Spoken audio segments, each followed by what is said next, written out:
Right guys, the first coat of paint is on. This is just a primer coat. What it's designed to do is to show up all the places that I need to fill.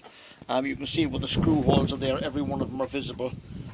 See them on the door there, so all that stuff will have to be filled. I'm not flush filling the imperfections on the wood because I have another plan for that afterwards. The other job I have to do, you can see the gaps where the boards meet.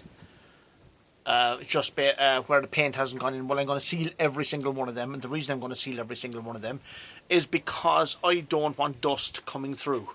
So not only do I not want dust coming through, but it'll act as because there'll be 2 or 3 more coats of paint going on this yet.